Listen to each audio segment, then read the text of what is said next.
Hey, yo, what's the deal? That's your boy Tag from Pro Wrestling Tag. You know what I'm saying? As of this recording, it is 9:44 p.m., January 13th, 2025. And I had did a video like a couple minutes ago about my thoughts on Penta. You know, and it was good, but there were some things I wanted to add on into it. And I figured, you know what? Let me redo the video because there's some stuff that I want to decipher from Penta's debut tonight on Raw, right? So, of course, for those that live under a rock, Penta made his debut. Now officially former AEW star Penta made his WWE debut against Chad Gable. And he looked good out there. Now, I mean, like the presentation, just everything about Penta, with that entrance, he looked like a fucking star out there tonight. You know what I'm saying? Like, Penta L0M, like he looked fantastic, the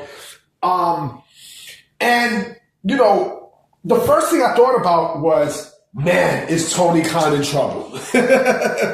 Tony Khan is in big trouble. I just came back from the laundromat. So right now I'm just separating my clothes. I was actually walking around and stuff, and plus I didn't like the way how the video came out.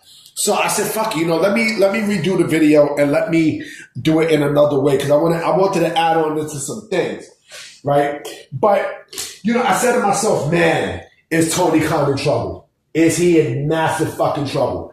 Because if WWE booked, Penta like he did, and if they use him correctly, like I think they're going to use him correctly, I think, in my personal opinion, Penta might have opened up a wide open door for AEW guys when their contracts are up to really, really, really consider WWE. Okay. I mean, there's some great examples of it. You know what I'm saying? Like you got Cody. Of course, that's self-explanatory. Cody is the man there in WWE. Then you got Jay Cargill. Look how they pushed her. You know what I'm saying? They pushed her like a fucking stud. Fucking Andrade. You know what I mean? Andrade's been doing this thing there. You know what I'm saying? Fucking Sean Spears. He's in the perfect place in NXT. Ethan Page. You know what I'm saying? So all these people who they got there, you know what I'm saying, in from AEW, they've done them wonders.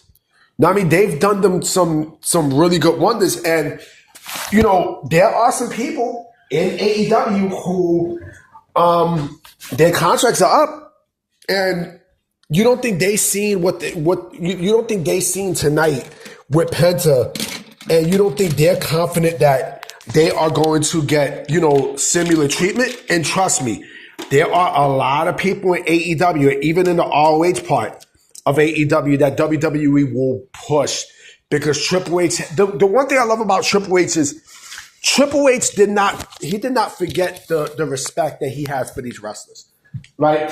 Because WWE is for the fans. Now, I mean, they are strictly for the fans. Endeavor is for the fans. You know what I'm saying? But Tony Khan, of course, he only books for himself. He only books for one man, which is himself, Tony Khan, right? And so, with everything that you heard about in AEW, with the way how people were treated and such, this is an eye opener. Tonight was basically a huge eye opener for AEW people, a huge eye opener, because the moment that you seen these people, Penta and such become star. I mean, like the pop. Look at the pop that he had. You know what I'm saying? Look at the fucking pop that he had. And again, like, him and Chad Gable, they worked well together. You know what I'm saying? Look at the fucking pop.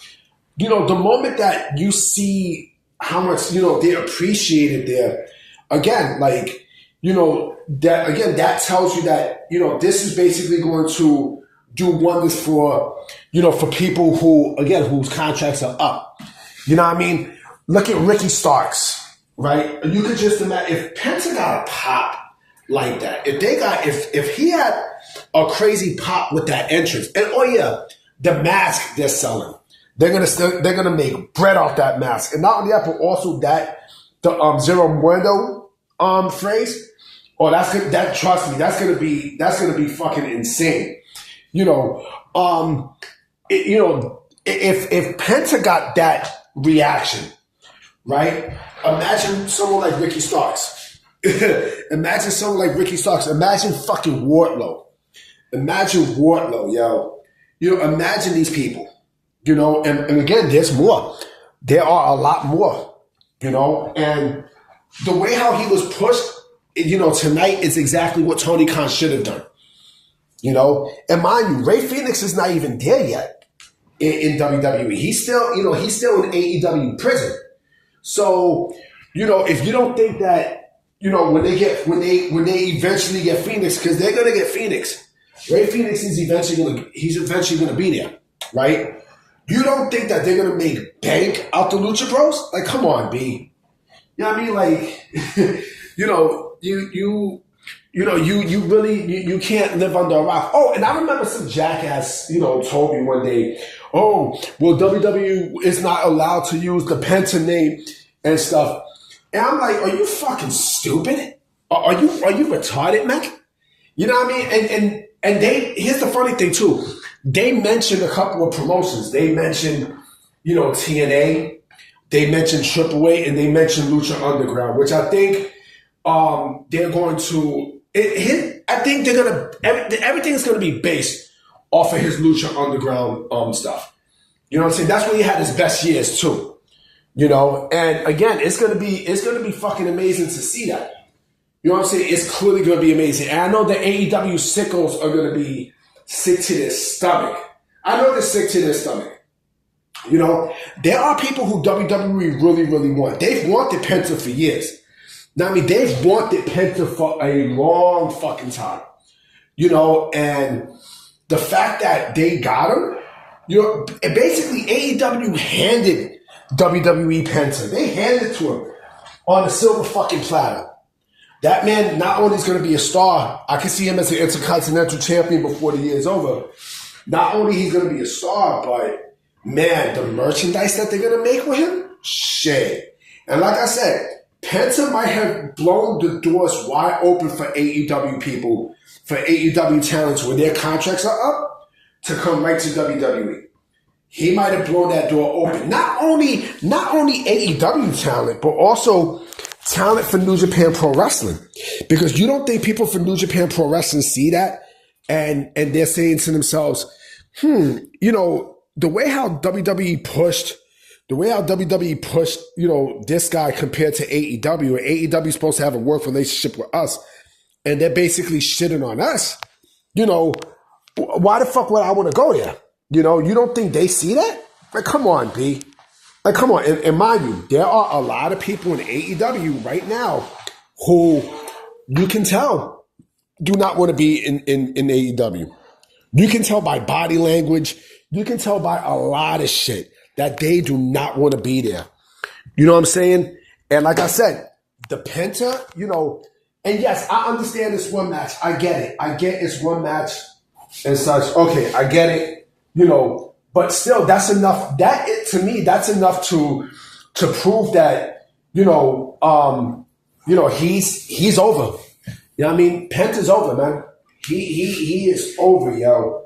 Like, he's gonna do wonders in WWE.